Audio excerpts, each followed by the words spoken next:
चर्चा भी हुई अंदर भी, मैंने उनसे पूछा कि आपका आइडिया था कि उसमें लिखा है नेशनल हेराल्ड की लूट, वो खुद कैरी कर रही है, उसमें क्या है? तो क्या जवाब मिला? कुछ जवाब नहीं।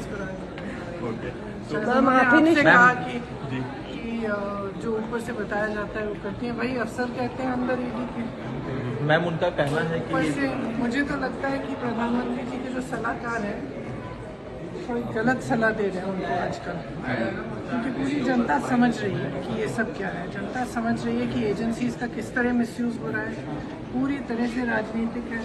मैं सोच रही थी कि आमतौर से चुनाव के एकदम पहले ये सब कार्रवाई शुरू होती है जी।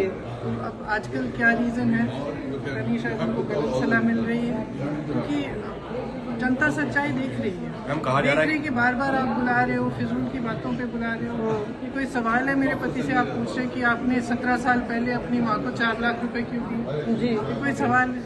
मतलब इस तरह के फिजूल के सवाल है नेशनल हेराल्ड पे भी, और ये सब पब्लिक के सामने है। टाइमिंग आपको लगता है? जब ये कहते हैं कि आपकी ये आपने इतनी हजारों करोड़ की प्रॉपर्टी आपने हड़पी है, इसका मतलब क्या है? प्रॉपर्टी आपकी होनी चाहिए अगर आपने हड़पी है 2000 करोड़। तो अगर उस प्रॉपर्टी को आप ना बेच सकते हैं, ना रेंट कर सकते हैं, आप मर जाएंगे तो ना आप जायदाद में दे सकते हैं, तो जब उस पर कोई ओनरशिप है ही नहीं तो उसके हड़पने का क्या सवाल है? लेकिन मैम कहा जा रहा है सब मतलब एकदम पूरी तरह से ये झूठे इल्जाम है, और ये सारा सिर्फ राजनीतिक उस पर किया जा रहा है। और एजेंसीज में भी मैं बैठी थी 2 घंटों के लिए बैठी थी वेटिंग रूम में, जो भी वेटिंग रूम में था मैं पूछ रही थी भाई आप किस लिए आए हैं, आपको किस लिए बुलाया, और एक के बाद एक यही आंसर है, या तो एक्सटॉर्शन के लिए बुलाया या पॉलिटिकल केस है।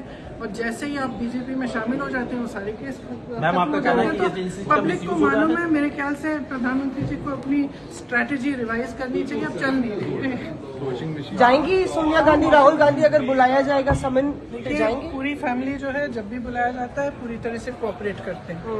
वो जब समन किया जाता है वो बैठते हैं। मैं भी गई थी माँ के साथ, मैंने देखा कितने घंटों के लिए आप एक 77 साल की महिला को ऐसे बिठाएंगे जिन्होंने अपना जीवन दिया इस देश के लिए, जो हमेशा सिर्फ देश की भलाई के लिए उन्होंने सेवा की है। तो आप इस तरह से का बर्ताव करेंगे तो ठीक, लेकिन हम तो पूरी तरह से कोऑपरेट कर रहे हैं, चाहे मेरे पति हों, चाहे राहुल जी हों,